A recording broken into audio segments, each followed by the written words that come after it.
Urgent. Panic in the Kremlin. The latest Ukrainian missile, Flamingo, is targeting the entire European part of Russia.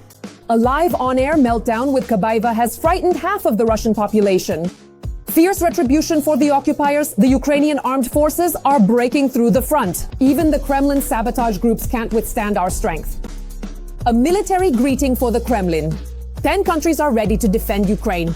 A historic turning point. Putin has started talking about a meeting with Zelensky. Moreover, they're discussing a one-on-one format. Economic collapse in Russia, sanctions and the war are dragging the country down. The Kremlin remains silent, even though since the beginning of the year, the budget deficit has reached $54 billion. All this and more in our episode Hell Point. Panic, shock, and hysteria. Russia has reacted to the Ukrainian Flamingo missile. Skabeyeva turned red live on air and started shouting that now the entire European part of Russia is under threat. The Kremlin doesn't know what to do about it. Moreover, a video of the first use of the new missile has appeared. And that's not all. The Flamingo is already in serial production. More details? Watch right now. The Ukrainian Wunderwaffe superweapon looks like a twin brother of the British FP5 Meltdown missile, which was demonstrated just half a year ago at the 2025 Military Indexes exhibition in Budapest. It was stated there that the heavy cruise missile, the FP5 missile, carries a warhead weighing 1 ton, reaches speeds of up to 950 km per hour, and is capable of striking targets at a distance of 3,000 km. The Ukrainian missile, as it happens, has similar technical specifications. This means that the entire European part of Russia, the Urals, and even part of Western Siberia are within its strike zone. A warhead weighing a ton and a flight range well over 1,000 kilometers. Ukrainian photographer Yefrem Lukatsky, who collaborates with Associated Press, published photos of the new Ukrainian long-range missile Flamingo. The Ukrainian-made Flamingo missiles, with a range of over 3,000 kilometers, have entered mass production. It is visible in the workshop of one of the country's leading defense companies, Firepoint, at an undisclosed location in Ukraine. The caption under the photo states that it was taken on August 14th in the workshop of the defense company Firepoint. The photo shows the missiles in the workshop already prepared for shipment. It seems that the Flamingo may be in serial production. Ukrainian official sources in the missile sector have long hinted that the Ukrainian defense industry is preparing a major long-range surprise for the Russians. And apparently, the Flamingo is exactly the surprise they were talking about. According to military analysts, the missile is very simple to produce. And that's exactly what Ukraine needs right now. This is great news. The missile really is simple. It can't be compared to the likes of Storm Shadow, Scalp, and so on. But in this case, we don't need very complex guidance systems. In modern American or British missiles, there are visual guidance systems that can home in using infrared images, even under conditions where various anti-missile countermeasures are deployed. In this case, we don't need that. Pavlo Narozhny, military expert. All known facts indicate that the so-called Flamingo is actually the already well-known FP5 cruise missile from Millennium Group. The appearance and descriptions of the missiles are identical. More than 50 of these missiles can be produced each month. This, of course, is explained by the right approach, where in favor of mass production, such complexities as launch from a transport launch container and a folding wing were sacrificed. At the same time, this comes at the cost of a relatively long pre-launch preparation, 20 to 40 minutes. But with such capabilities, the FP5 offers a perfectly effective trade-off. The company also stated that the missile uses satellite navigation resistant to electronic warfare, as well as an inertial system. According to Defense Express, the warhead of the Flamingo weighs 1 ton. That's twice as powerful as the American Tomahawk. And most importantly, it is designed for mass production. Russia systematically tries to cripple the Ukrainian defense industry, and Ukraine needs to act in the same way, to focus on destroying the Russian military-industrial complex. And it is enormous in size. And we see that most of these factories can be hit with cheap drones that fly at speed. Not at 1,000 kilometers per hour like this missile, but at a speed of 200-250 kilometers per hour. So right now we need a large number of inexpensive means that can effectively destroy the Russian economy and defense industry. And this missile is capable of doing that. Pavlo Narozhny, military expert. Kyiv has not made any official statements about the new long-range Flamingo missile, and in this case, most likely, everyone will simply see the result. The Flamingos strike on Russian military factories. The Kremlin is rapidly losing its air superiority. The Russian army has almost no aviation missiles left. I don't even know whether I should say this or not. Go ahead, tell us.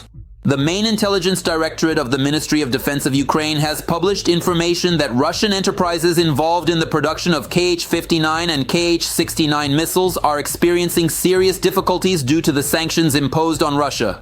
In particular, 50 out of 116 companies are unable to provide products for the production of these missiles on time. Thousands of electronic components, which were meant to improve lives and serve development, are being turned by the aggressors into tools for killing. Their weapons depend on foreign components. Without them, they cannot continue to fight, occupy, and kill. The production of missiles, commercial and psychotechnological military equipment in the Russian Federation relies precisely on intermediaries who operate through major firms. And it seems for the Kremlin, this scheme has finally been shut down. Without high-precision Western components, the military-industrial complex of the aggressor country faces a colossal shortage. Indeed, the occupiers have effectively lost all their stockpiles of medium-range air-launched missiles. The Russian defense industry depends on Western technologies. This concerns not only the components used during the assembly of key units, but primarily those used in production. The Russian defense industry is dependent in the field of computer numerical control, or CNC technology, which is crucial. Without software and the components themselves, almost 40% of Russian companies involved in the production of X-59 and X-69 class missiles are forced to shut down production. Or at the very least, take extended forced breaks, they claim. This is according to the main intelligence directorate of the Ministry of Defense of Ukraine. This in turn leads to a catastrophic shortage of medium-range missiles in the enemy's arsenal. Military experts explain that it is unlikely they will be able to replenish this shortage. Maintenance will be slower, it will be more expensive, and it may be of lower quality because it's impossible to guarantee what kind of parts will be used. At first, the Kremlin wanted to replace Western components with Chinese ones. Fortunately, Putin is still on friendly terms with China. However, friendship is one thing and business is business. Chinese companies are not willing to risk falling under new Western and especially American sanctions. So they refuse to supply the goods needed for Russia's military-industrial complex on a large scale. They are refusing to supply these goods. It won't be easy to redirect or reorient towards the Chinese market either.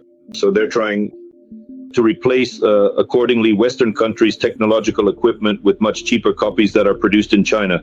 However, in this particular case, the Russian Federation has unfortunately faced the undeniable fact that China has imposed a comprehensive ban on the supply of crucial dual-use goods, primarily intended for the Russian military-industrial complex. Therefore, we can say that at this moment, Russia is facing truly critical issues, yes.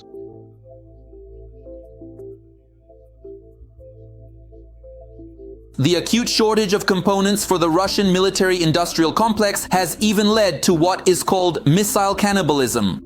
This is when old systems from warehouses and museums are dismantled and their parts are cobbled together by hand. New missiles. However, even this is only a temporary solution. The Kremlin has practically run out of both old Soviet missile engines and parts for guidance systems. As a result, the Russian military-industrial complex has actively started replacing its own high-precision weapons, such as the Kh-59 and Kh-69 missiles, with cheaper and sometimes frankly makeshift means of attack. Such examples are the Danum and Banderol missiles. The latter is a weapon with a cruising speed of almost 600 kilometers per hour, a flight range of nearly 200 kilometers, and virtually zero accuracy. Due to the lack of those very same Western components, guidance systems in such weapons are practically non-existent. As for the Danum, things are even worse for the occupiers. In fact, it is essentially just an aerial target, not some new product created from scratch. Hence the catastrophically low effectiveness. However, due to the lack of anything better, the Kremlin makes do with what it has, and is ramping up production of at least this kind of weapon on a large scale. Meanwhile, our defenders, as analysts explain, are already preparing to counter new Russian challenges. And they are testing inexpensive types of weapons to destroy Russian parcels even as they approach. Every voice matters. Join our community, support independent journalism and help us bring you the truth from Ukraine. Become a member of Ukraine Today. Join us now. Fierce battles are happening right now. The Ukrainian armed forces are forcing the Russians to flee. The Russian army is falling apart at the seams and the enemy is suffering heavy losses at the front. Ukrainian defenders are destroying all of the Kremlin's plans. This is a breakthrough. The Ukrainian armed forces are advancing, the Russians are panicking, and only a few kilometers remain to the border. Putin's meat grinder is running at full capacity. The enemy is sending in sabotage groups, but the Ukrainian armed forces are foiling their plans and going on the offensive. Hellish footage from the front lines for your attention. Armata. It is the 1273rd day of the Great Russian-Ukrainian War. Almost 3.5 years of daily battles, artillery shelling and drone attacks, thousands dead. But the result, if you look at the map of hostilities, speaks for itself. Moscow, which boasted it would take Kyiv in 72 hours, has, after 1,010 days of bloody fighting, captured less than 1% of Ukrainian territory. These are the conclusions reached by analysts from Indipstit. Starting from November 12, 2022, as of today, 108,651 square kilometers are occupied. As of today, that's 114 to 493 square kilometers. The enemy has occupied 5,142 square kilometers of Ukrainian territory. This amounts to 0.96% of the total area of the Ukrainian state within its internationally recognized borders. The Russians did in fact achieve significant operational successes, but that was in the first weeks of the invasion. At that time, Ukraine was simply not ready to face what was once considered the world's second army, which simultaneously advanced on all fronts. Back then, the enemy managed to capture Kherson, Mariupol, and parts of the Kyiv, Chernihiv, and Sumy regions. Everyone realized that we needed to fortify ourselves immediately. After losing the Kharkiv region, even the Russian Federation realized that victory couldn't be achieved on the move. So, from their side, if you want to hold your ground, you have to fortify immediately. And in all these fortifications, all these positions, they disregarded almost all the basic rules that existed at the start of the war. Russia was breaking through our defenses very heavily. That's why Ukraine pushed the Russian Federation back. After that, everyone shifted to more or less positional fighting. They fortify, dig trenches, use forest belts and tree lines. And in this, the fighting continues. But later, counter-offensives by the armed forces of Ukraine pushed the occupiers back by dozens of kilometers. This was a turning point in the war. Since November 12, 2022, the front has stabilized. Russia is still trying to advance, but not on such a large scale anymore. For Ostermetz, the positions of the ZSO, hoping to bite off, if possible, some Ukrainian land. Bakhmut, Avdiivka, Kupiansk, Chasiv Yar, Robotin. Thousands of stormtrooper attempts, but progress is minimal. Tons of 300 tons, 500 meters. Hundreds of thousands of Russian soldiers have been lost, but the strategic picture has hardly changed. Now the enemy is conducting offensive actions that are mostly local in nature. Pressure, attrition, destruction of infantry and equipment. However, the Russian dictators have not succeeded in capturing significant territories. Despite these losses, and his losses are constantly increasing, capturing every kilometer and every position is costing him more and more killed and wounded each time. The statistics bear this out. First, his rate of advance has slowed down significantly. Second, the level of losses is very high, but they are still trying to achieve the goals they've set for themselves with such confidence. They won't have enough resources, enough objectives, or enough capabilities. All those things they bragged about so much before the war turned out to be a sham. Why did the general purge start in the Russian Federation? This is the place of the direct dictator Putin for all the military generals who for many years convinced him that our weapons had no analogues. Everything is prepared, everything is great. But as it turned out of a well-fed, million-strong army, only about 170,000 people at the very start of the war were actually ready to fight. Everyone else was not ready. There was no proper communication, no supplies, not enough ammunition, nothing was there in sufficient quantity. Everything had been sold off, everything had been stolen. And now this is a huge place, a huge punitive machine that punishes the generals for this deception, which shows that the Russian war machine is, for the most part, just a puff of smoke. Yes, there are people, yes, there are determined allies. Iran, North Korea. But the Russian Federation itself cannot cope with Ukraine. Ukraine will definitely win this war. Even under conditions of shell shortages and the aggressor country's superiority in manpower and aviation, Ukrainian defense remains resilient. And the successes of the Russians are much less than what Kremlin propagandists claim. Their soldiers are being wiped out on the front lines by the tens of thousands. Equipment is burning on the battlefields, and entire armies of the aggressor are being destroyed under the blows of the Ukrainian military.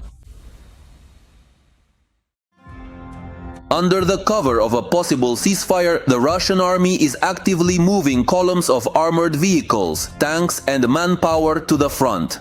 Judging by the published videos, the occupying forces' equipment is moving toward the Zaporizhia and Donetsk regions. According to military experts, it is precisely there that massive assault actions by the Russians may take place in the near future. Now there is a stabilization of the front line, let's say, according to the set plan, thanks to the heroism of our defenders. So regarding pieces of territory, they want to say, let's exchange these pieces of territory. We will completely remain in the Moscow region, Kharkiv region as well. And you please hand over to us what we have written in our so-called constitution. Part of Donetsk, a portion of Donetsk, whatever remains there, about 30-40%, half of Kherson should go to Zaporizhia region. That's the kind of conversation that could take place.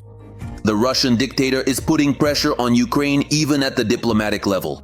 Despite not having any significant successes on the front line, Putin still does not give up hope. He keeps trying to grab more and more pieces of Ukraine. He wants to exchange a pause in the war, the killings, for the legalization of the occupation of our land. He wants to seize territorial gains for the second time. He was allowed to take Crimea, and this led to the occupation in Donetsk and Luhansk regions. He did not receive preventive punishment when he gathered troops on our borders. This led to a full-scale war and the occupation of even more parts of Ukraine. Now Putin wants to be forgiven for seizing the south of our Kherson region and Zaporizhia. We will not allow Russia to take the entire territory of Luhansk, Donetsk, Crimea, or to make this second attempt to divide Ukraine. I believe that Russia is making a second attempt and we are facing a third, so we are standing firm on clear Ukrainian positions. If Putin does not want peace, then he must be made to want it. That is why Ukraine and Europe have presented their own plan to end the war. As the Wall Street Journal writes, the first stage of any settlement must be a ceasefire. The plan also states that any exchange of territories is only possible on a mutual basis. That is, if Ukraine withdraws its troops from some regions, Russia must withdraw its forces from others. First, there must be an honest end to the war, and it depends on Russia alone. It is Russia that must end the war it started. Second, Ukraine and all partners nevertheless accept the necessity of a ceasefire, an end to the killings. There is only one party that objects to this. That is Putin. His only card to play is the ability to kill, and he is trying to sell the cessation of deaths at the highest possible price. At the same time, as Western journalists report, European officials insist that any territorial concessions by Ukraine must be backed by strong security guarantees, including the potential for Ukraine's membership in NATO. What is needed is not a pause in the killing, but real, lasting peace. Not just a ceasefire at some point, or months down the line, but an end to the fighting now. And while the truce has not yet come, the armed forces of Ukraine continue to forcefully drive the occupiers from our land. According to the Institute for the Study of War, the Ukrainian armed forces are counterattacking and achieving success in the Kupiansk direction. This is already the second day in a row. According to geolocated footage published online, the Ukrainian armed forces recently repelled enemy attacks and advanced to the southwest of Kondrashivka. At the same time, analysts reported the day before that the Ukrainian side had also advanced to the southwest of Radkivka, which is north of Kupiansk. In addition, our defense forces have liberated and completely cleared the settlement of Besalivka in the Sumy region. According to the General Staff, the operation involved units of the 33rd Separate Regiment and the 24th Separate Assault Battalion. As a result of the operation, the enemy suffered significant losses. Meanwhile, the occupiers are close to semi-encircling the Pokrovsk-Mirnohrad agglomeration, military analysts note, in the area of Rodinske. The enemy has advanced a good 4 to 5 kilometers. The main fighting is currently taking place in the area of Zaliznytsia on the Dorozhne-Rodinske stretch. Geographically speaking, the military formations are not yet completely encircled, but their logistical supply lines have been practically and effectively cut off, and bringing anything whatsoever in or taking anything out has already become entirely impossible. The Russians also tried to break into Pokrovsk itself. Out of 150 occupiers, only about 30 made it to the city, but even they failed to achieve any results. However, military experts do not rule out that the armed forces of Ukraine may be forced to leave the city, if the pressure from the occupiers does not ease. However, for now, there are no prerequisites for this, and our defenders are still successfully repelling enemy attacks. If it turns out that we absolutely have to leave the strategic city of Pokrovsk, then an extra 2 or 3 precious days, or even an entire week of our brave troops remaining and staying within the city limits in this particular city and then subsequently withdrawing from it is simply not justified under the current circumstances. Over the year of fighting near Pokrovsk, quite a lot of people have been lost, so to speak. The enemy's manpower and equipment, let's say the military mission in Pokrovsk, can already be considered accomplished. It has been fulfilled several times over. So let's approach this calmly. In war, sometimes you have to retreat in order to move to other positions where you might be able to hold the defense better. The enemy isn't breaking through anywhere. There aren't any open areas where the Russians could make significant advances, nothing like that. But even among the residents of Russia over there across the border, things aren't going so well, as they say. Russians, like Ukrainians, are getting used to living under constant shelling. The only difference is that, unlike the Russian army, the Ukrainian armed forces strike exclusively at military targets, not at civilians like Putin does.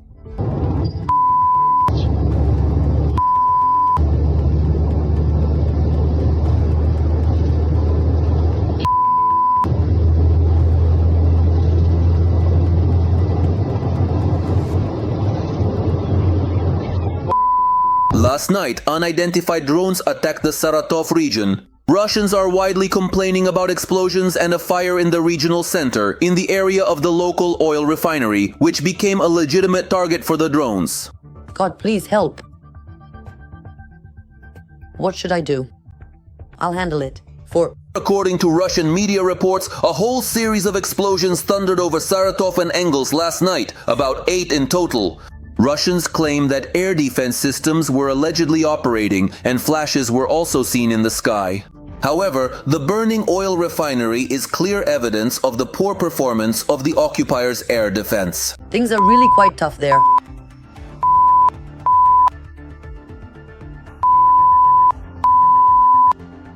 At Saratov Airport, there are significant time restrictions on the arrival and departure of aircraft. In addition, the governor of the Russian region announced the threat of repeated drone attacks. Now that's news. Foreign troops in Ukraine. Global support is at its peak. 10 countries are ready to defend Ukraine. Moreover, Putin has agreed to a meeting with Zelensky. All the details are coming up in the report. Representatives of 10 countries are ready to send troops to Ukraine after the war ends to support peace. According to sources from Bloomberg News Agency, after the meeting in Washington, a plan was discussed to send British and French troops to Ukraine as part of a peace agreement, including the number and location of the servicemen.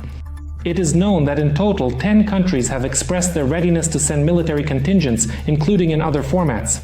However, whether Americans are among them and the nature of any support from the US remains unknown. Importantly, the negotiations on security guarantees will involve the NATO commander in Europe, as well as the chiefs of defense staff of the member countries. The terms of the guarantees themselves will be agreed upon in the coming days, preferably this week, stated the president of the European Council, Tonio Costa. According to Bloomberg sources, the first stage of the developed package of measures will include assistance in strengthening the Ukrainian armed forces through training and reinforcement. The administration of US President Donald Trump stated that Putin has agreed to meet with Ukrainian President Volodymyr Zelensky. Furthermore, the White House spokesperson stated that the US will help organize such bilateral negotiations. Earlier, the head of the Russian Foreign Ministry, Ray Lavrov, stated that this meeting needs to be carefully prepared. Meanwhile, the State Department claims that a personal conversation between Zelensky and Putin could take place within the next 2 weeks. In particular, it is proposed that such a meeting be held in Gorshny, Italy or Switzerland.